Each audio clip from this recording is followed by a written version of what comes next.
at daga ni Donato Sebastian. Noong unang panahon, may magandang samahan ang mga pusa at daga. Isang araw, nakiusap ang inang pusa sa inang daga para bantayan ang anak niyang puti na may sakit para nakahanap ng manggagamot. Tinawag ng inang daga ang kanyang anak para tumulong pagbantay sa puti.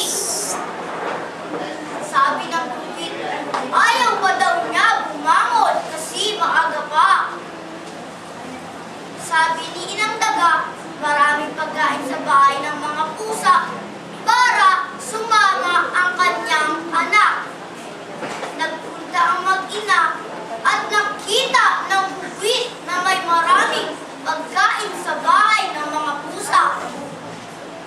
Tinawag niya ang inang daga at kinain nila lahat at naubos nila. Nang magising ang puti, nagpumilit siyang punta sa kusina. Nakita niyang ubos na lahat ang kanilang pagkain. Tinawag niyang matakaw ang mag-ina.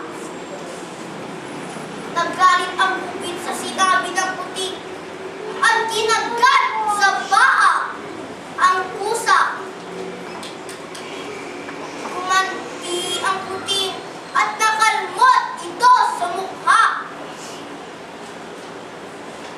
Nagalit ang inang daga at kinagat sa paa ang pusa. Tumakas ang mag-ina at nagtago sa kanilang lugar.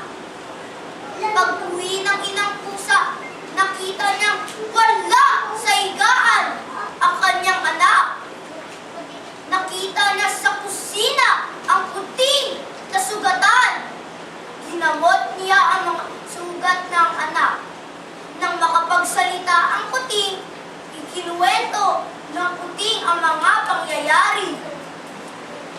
Naggalit ang inang pusa at sinugod ang mag-inang daga. Sabi ni inang pusa, "Daga! Daga! Lumabas ka diyan sa lungga!" Ngunit hindi lumabas ang mag-ina dahil sa takot.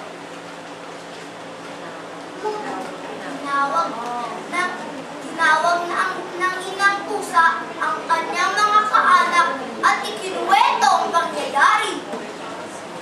Simula noon, lagi na lamang nag-aaway ang pusa at daga. Ang kwento ng pusa at daga.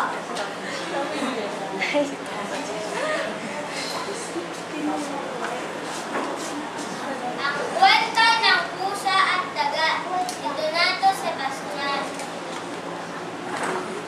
Noong unang panahon, may magandang samahan ang mga pusa at daga.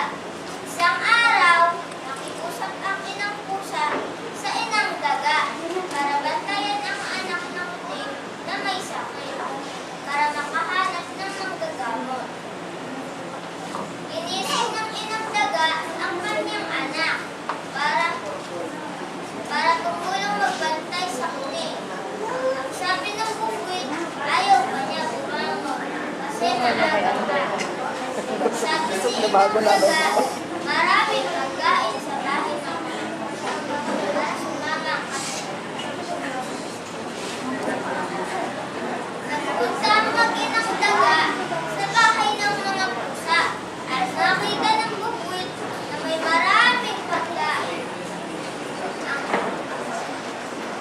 At tinawag ang inang daga. Kinain ng mag-inang daga ang mga pagkain. Ay, naku. Ay.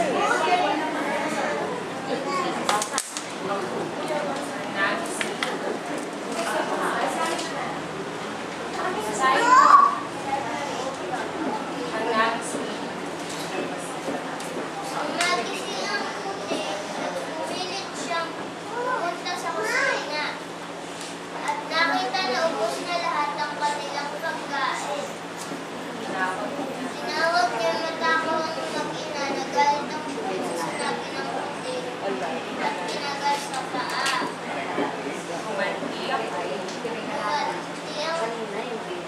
daga. Munting-munting sa dagat, nakalimutan mo pa.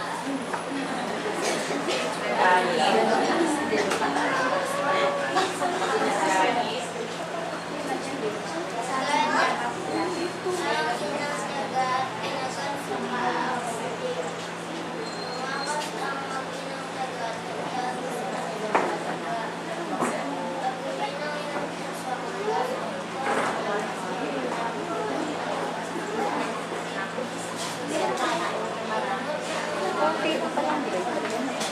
Yan sila. Ay, nasa labas. Wala. Unang batch yan. Siguro po. Ala, bumulong ko siguro. So, sana yun. Saka, ano, nakabit na.